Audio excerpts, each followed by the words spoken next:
Eri shiko se këto trajnimet janë shumë të mira, unë i kam pa ato testimonials, kam pa këto që nga 2-3 euro produkt qesin 5.000 euro produkt, kam pa dhe këto që nga 300 euro kanë shku në 12.000 euro, i kam pa këto, po shiko, biznesi im funksionon ndryshe, sepse në qytetin tim ku jemi, në zonën time ku jemi, nuk funksionon.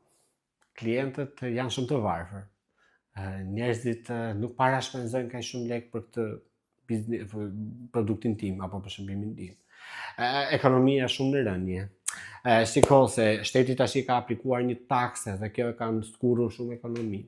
Nëse ti ndihesh në këtë gjë, po të them që ke një gabim shumë të madh. Gabimi kryesor është që ti po e fajson të tjetrin dhe po i thua që nuk është faji im, e ka fajin e tjetrit. Ky është gabimi numër 1. Një pronar biznesi i suksesshëm dhe i fortë sot, si të përshtatet mund, si ta bëjnë lojën në këtë vend që kam.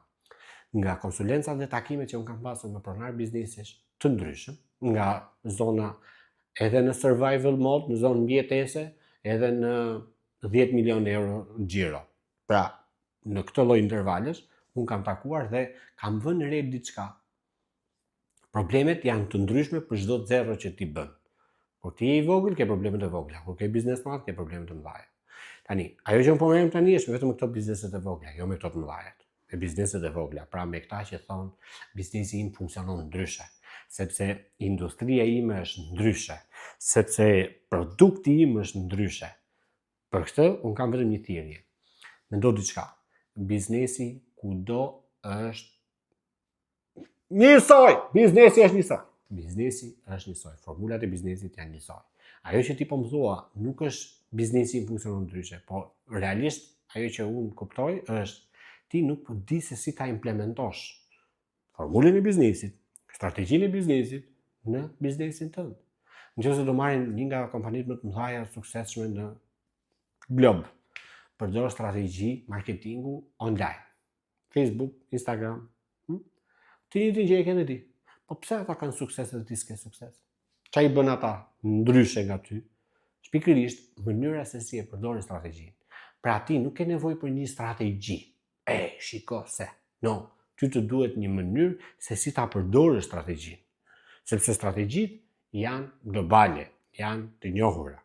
Unë kam një strategji time të personalizuar për biznesin tënd. Po, është vërtet. Por ti për momentin tani duhet të kuptosh këtë gjë. Biznesi është njësoj për gjithë. Nëse ti shet një produkt apo një shërbim, je në botën e biznesit. Dhe formulat janë njësoj. Ti mund të aplikosh të njëjtën strategji që kompanitë e mëdha aplikojnë. Vetëm se të duhet një mënyrë se si ta implementosh hap pas hapi. Të duhet një që neve themi segmentim. Pra, nuk e bën gjithën për herë, po e bën pak nga pak. Dhe ty të duhet një udhëzim, një udhërrëfyes, një person i cili të mbajë të accountable në mënyrë që të tregoj se si të ecësh edhe se si të punosh. Nëse ti je interesuar për këto gjëra, kliko më poshtë dhe mbase mund të gjejmë një gjuhë të përbashkët, që unë, dhe kompania ime dhe ekipi im të ndihmoj personalisht ty siç kam ndihmuar qindra të tjerë si ty.